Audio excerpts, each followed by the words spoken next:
The sight of Jessica preparing for a night with Mark Diamond cut deep, stirring up a whirlwind of emotions within me. As she adorned herself in alluring lingerie and stockings, indulging in multiple orgasms before my eyes, I couldn't shake the feeling of betrayal and jealousy creeping in. Watching her meticulously apply makeup and style her hair, all the while caressing her body, fueled the resentment building inside me. The dress she wore, along with the high heels, was unfamiliar to me, a painful reminder that she was preparing herself to be desirable for another man, her boss, while I devoted myself to providing her with a comfortable life and family. It was unfathomable. Our sex life had always been fulfilling, with Jessica showing me nothing but love and affection. After 20 years of marriage, I never once doubted her loyalty. Except for that one night a month ago, at her company's dinner, when Mark Diamond, her boss and managing partner at the law firm, began showering Jessica with more attention than I was comfortable with. It was the smirk he directed at me after dancing with my wife that raised suspicions. When I confronted Jessica, her defense of him only heightened my concerns.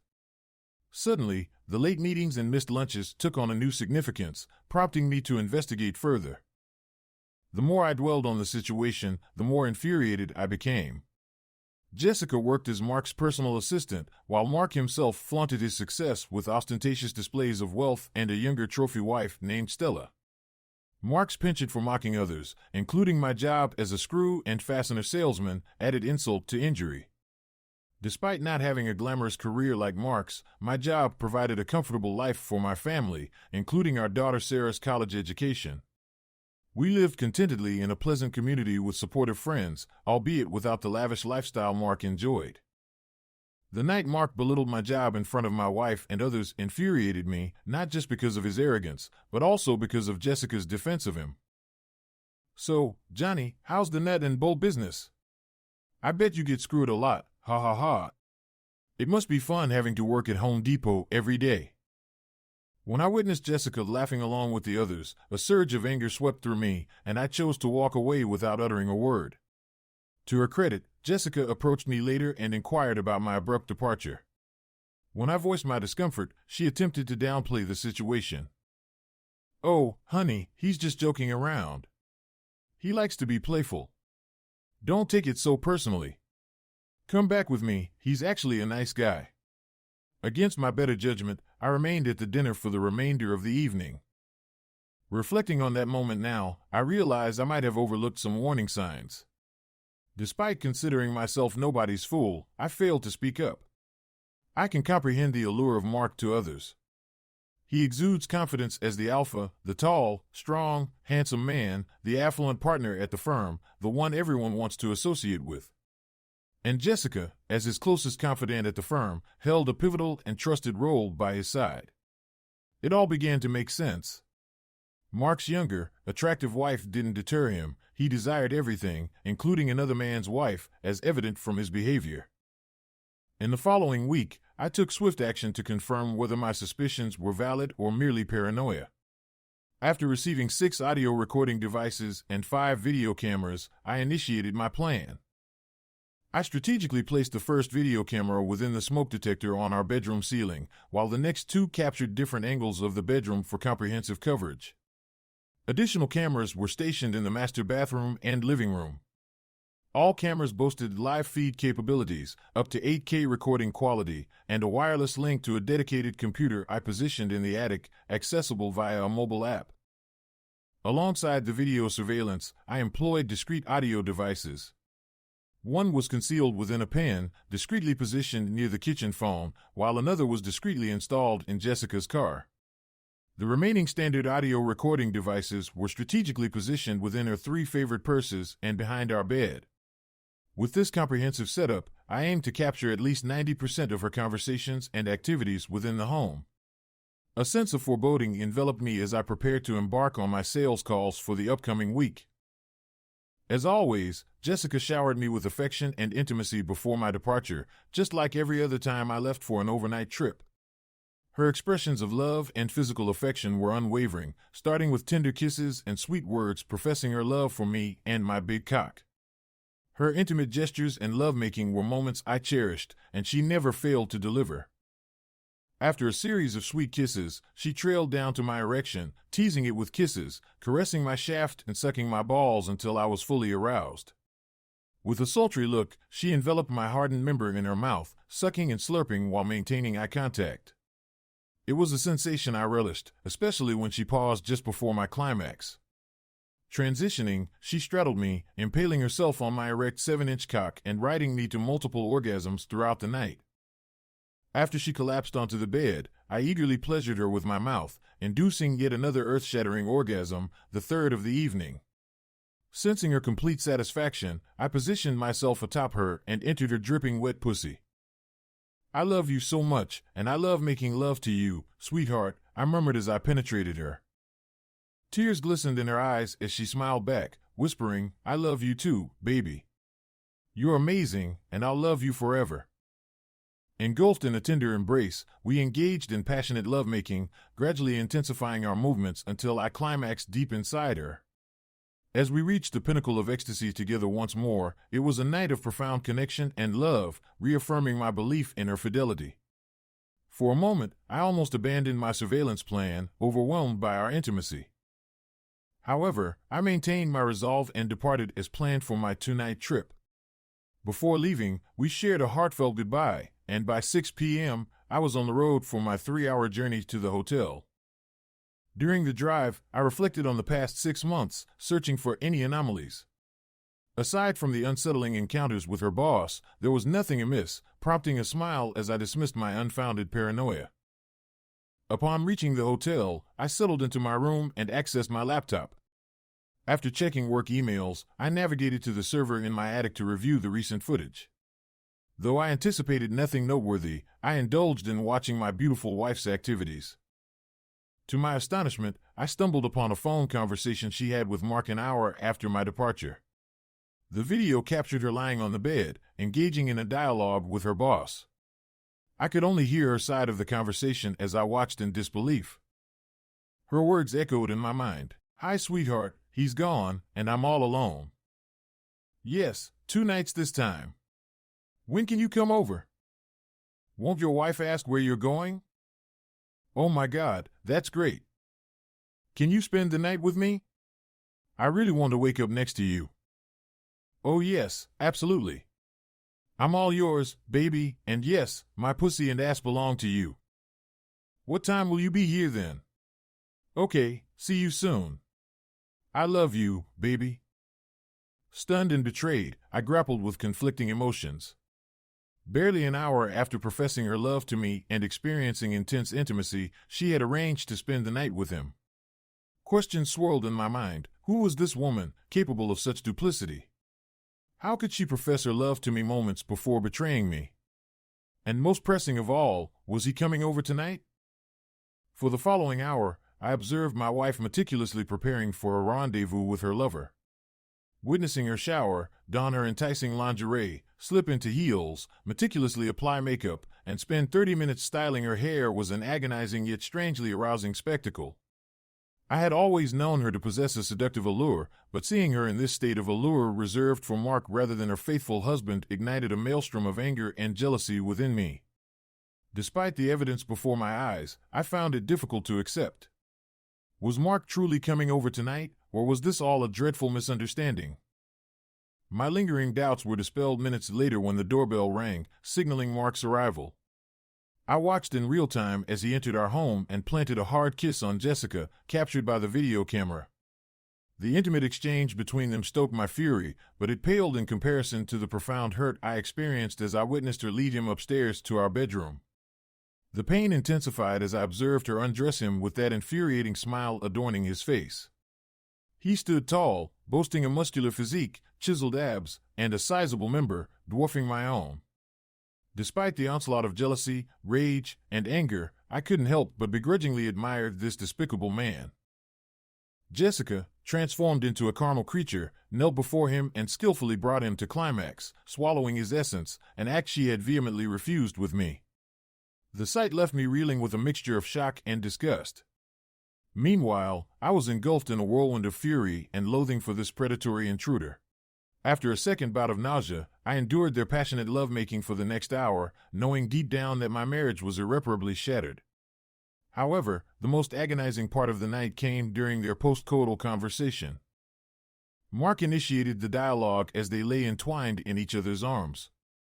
"So, the little cuck is away for a few nights? Excellent. You'll be mine for the next 2 days. I'm thrilled you can stay the night, baby.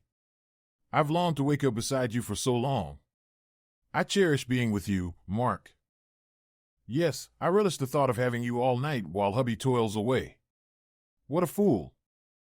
Please, Mark, be kind. I love him, and he's a good man. Then why do you let me have you? Mark, you're the most alluring man I've ever known, and I adore how you make love to me. But we're both committed to others, and we should savor the moments we share. Honestly, I adore the sensation of your touch inside me. That makes sense.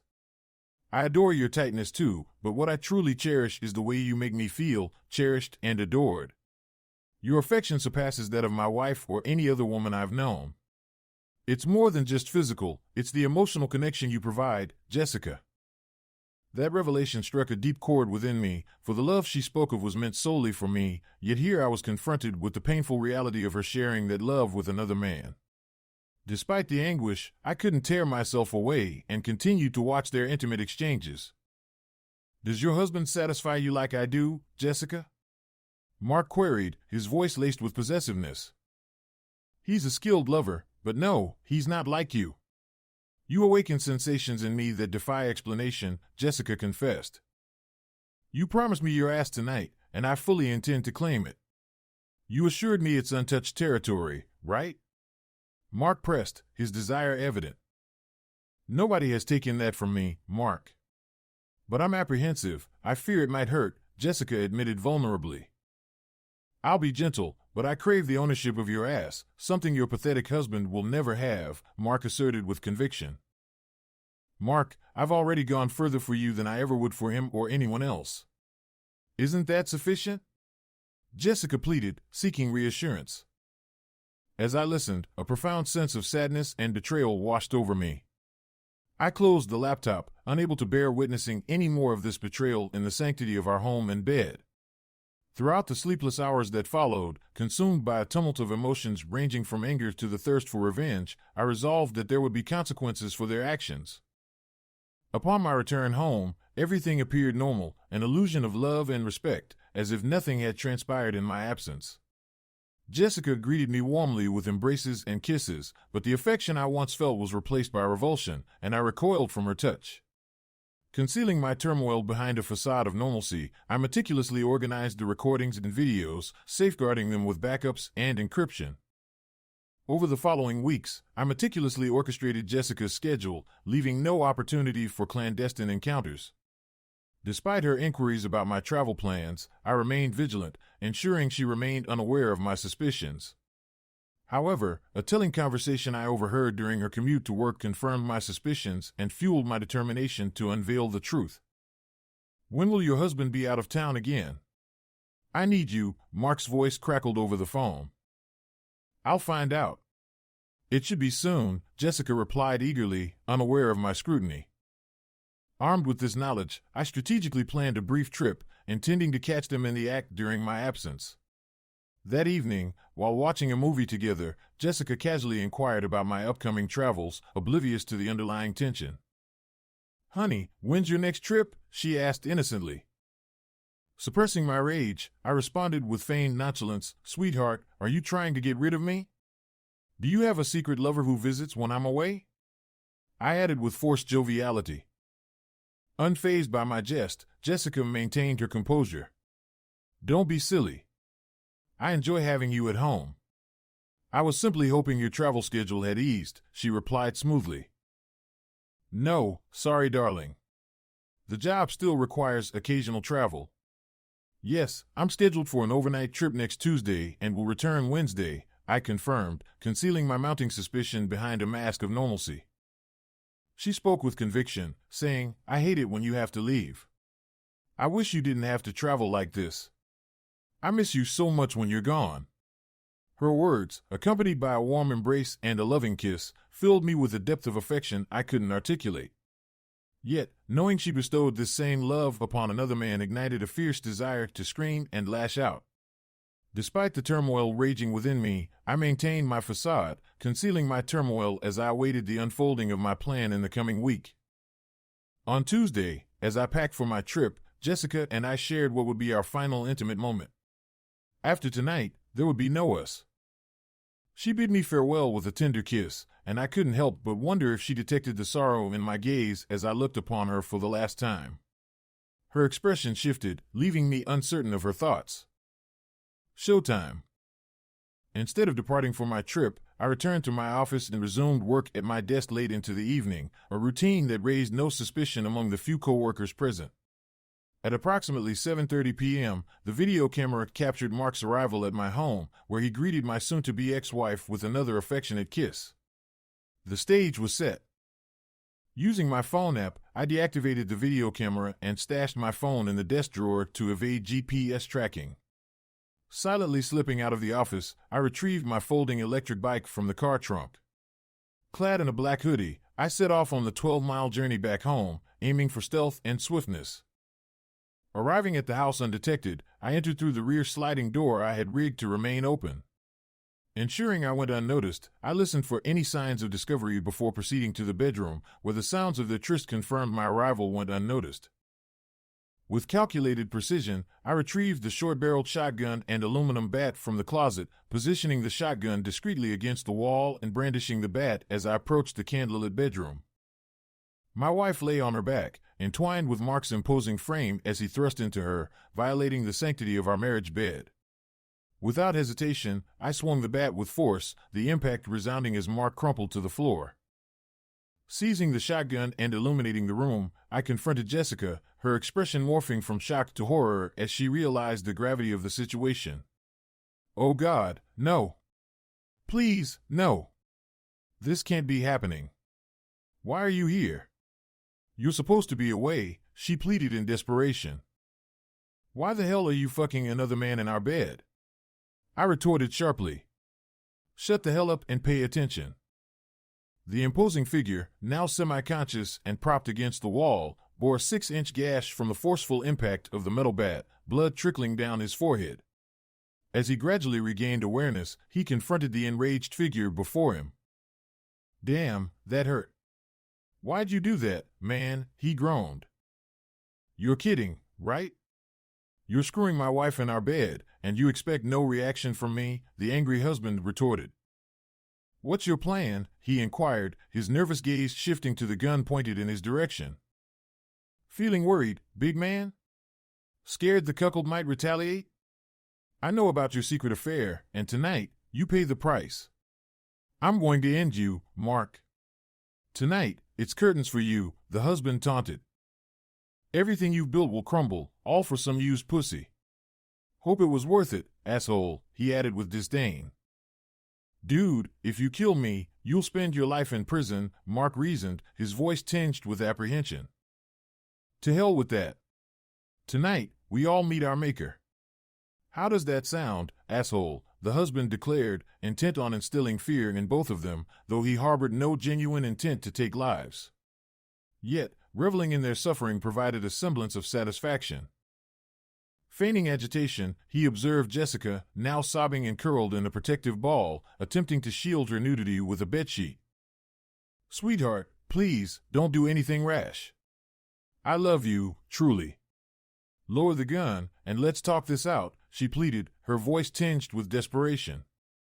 With a malevolent smirk, he turned the gun on her. "Shut your mouth, slut. This is your doing, all because you had to seek pleasure outside our marriage. Whatever unfolds tonight is on your hands.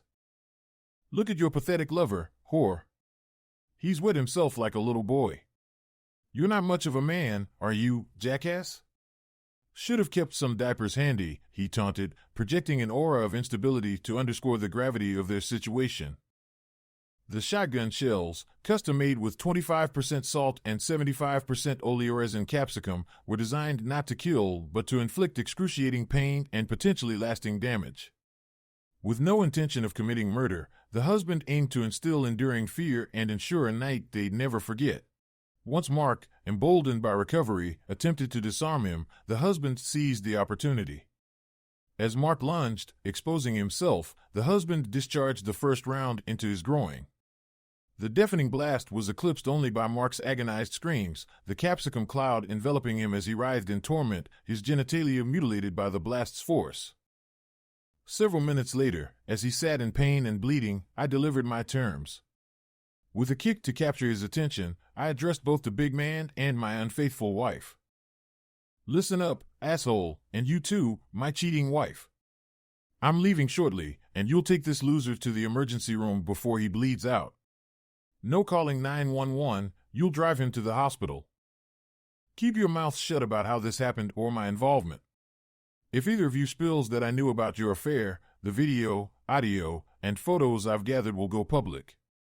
Asshole's wife and your colleagues at the firm will receive everything.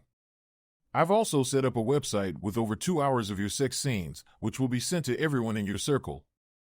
Lie to the police if needed, but don't mention me. Claim I had no idea about any of this. Asshole, you won't fire my soon-to-be ex-wife. She'll need the job post-divorce. If you or the slut resist the divorce terms, I'll unleash everything. At that point, I'll go nuclear and expose everyone, even if it means burning myself. Both of you screwed me, so now it's your turn. Get him to the hospital before it's too late, and remember my terms." I exited as discreetly as I entered, securing the lock and closing the door behind me.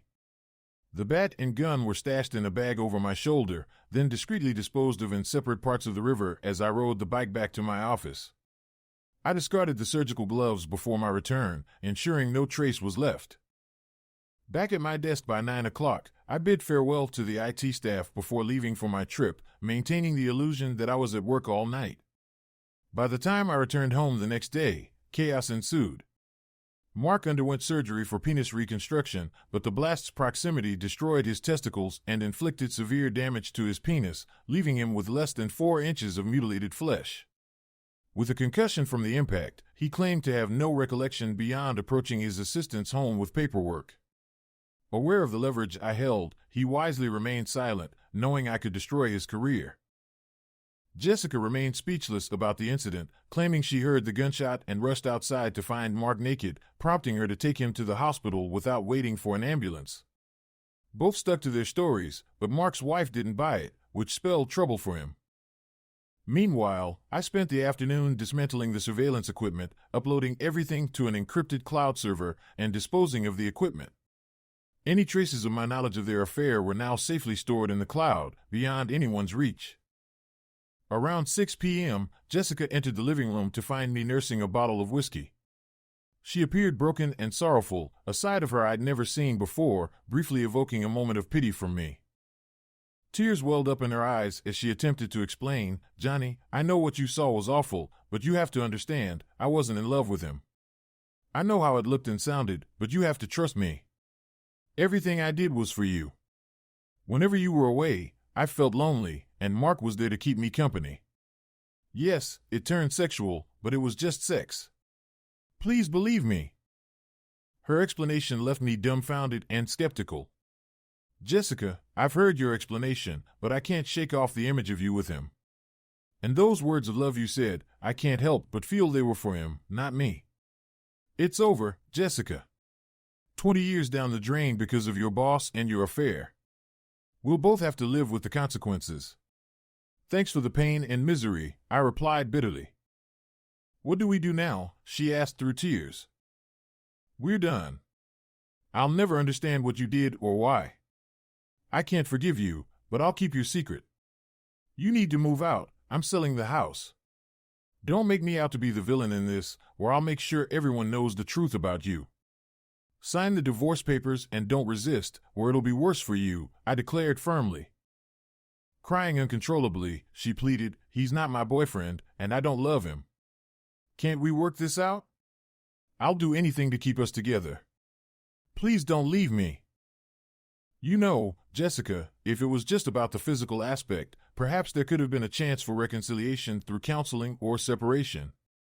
But when I witnessed you allowing him to ejaculate in your mouth and swallow his semen, it shattered any hope I had left.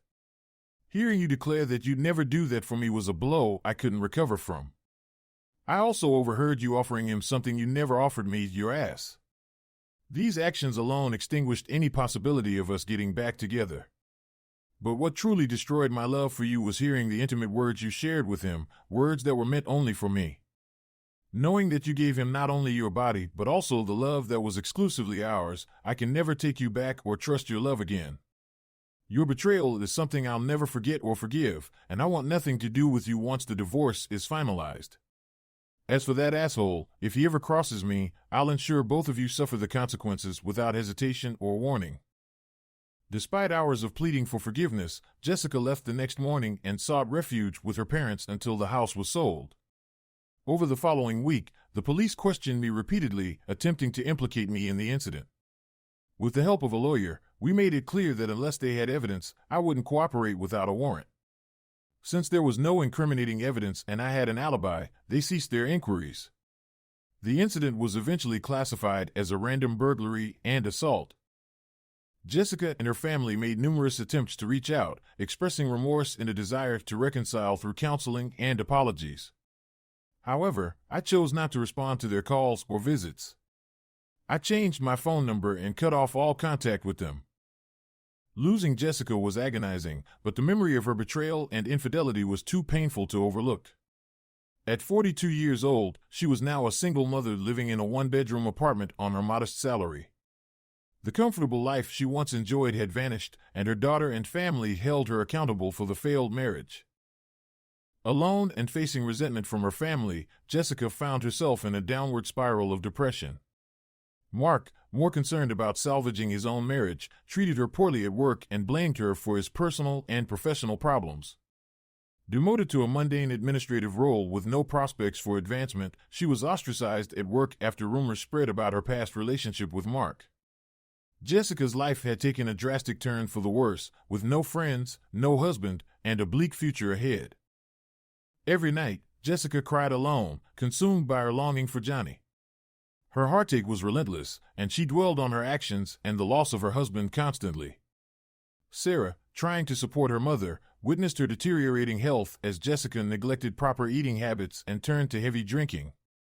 Jessica expressed a lack of concern for her well-being, stating that without Johnny, she had no motivation to care for herself.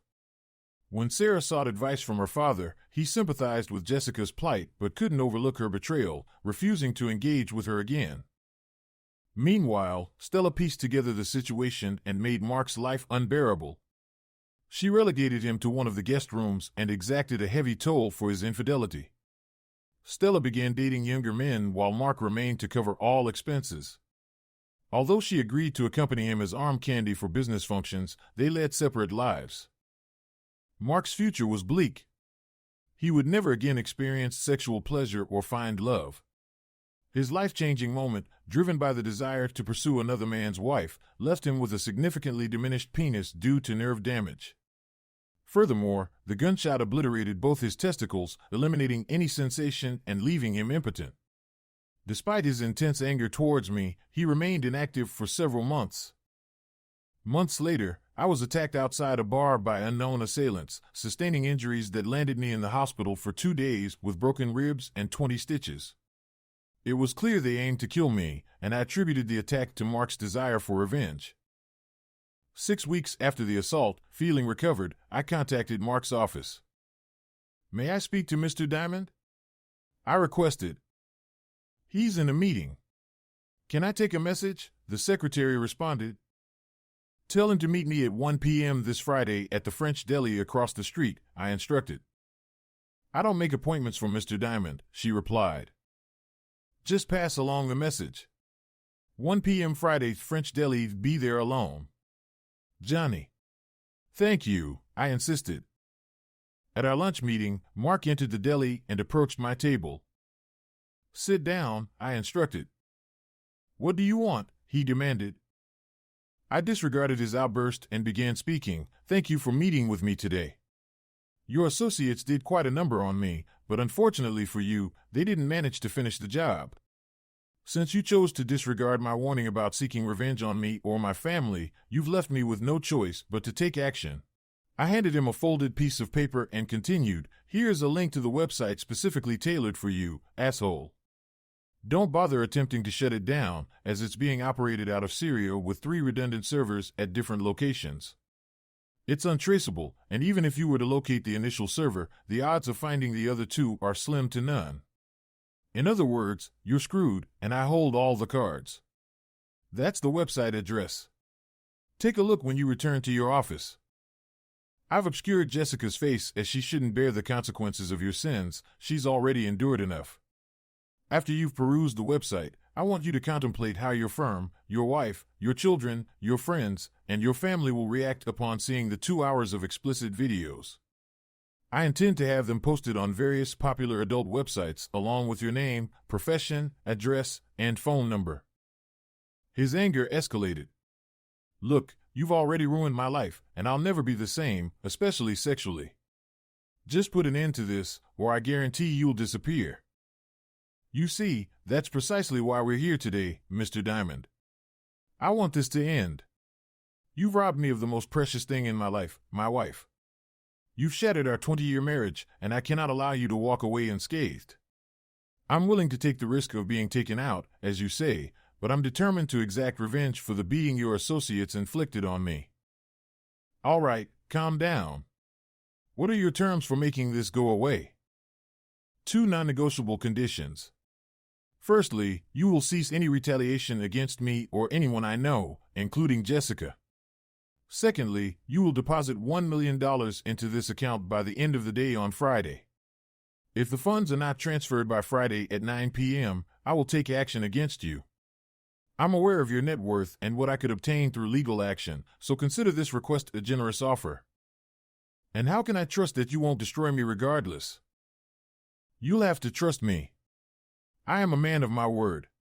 I will tell you, however, that if you refuse, there is a 100% chance that this website will become infamous by Saturday morning. By the way, do you know how I discovered your affair with my wife? No, I've been curious about that. Well, at the last company dinner, I caught your smirk after that dance with my wife. Your arrogance sent off alarm bells, prompting me to investigate your affair and ultimately lead to your downfall.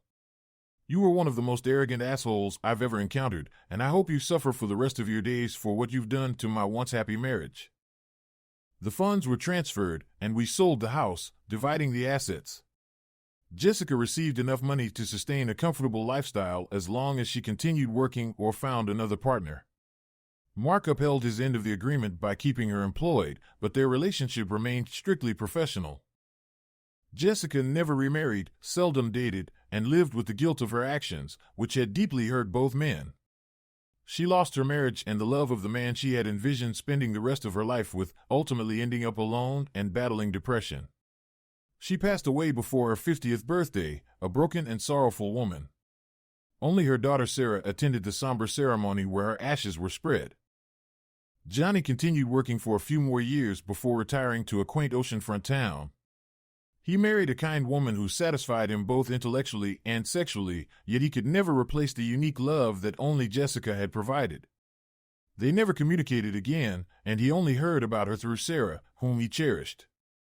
Despite their close relationship, Sarah seldom brought up her mother, understanding that her father still harbored deep emotional wounds. While Jessica's passing saddened him, it also provided some closure to the pain he had long carried. As I sat in a coffee shop this morning, I pondered a sign and reflected on my life. We think we want sex. It's not always about sex. It's intimacy we crave. To be touched. Looked at. Admired. Smiled at. Laugh with someone. Feel safe. Feel like someone's really got you. That is what we yearn for. Write your opinion in the comments. Thanks for watching and have a great day. Remember, you're writing a story too, and it's up to you whether it's a good one or not.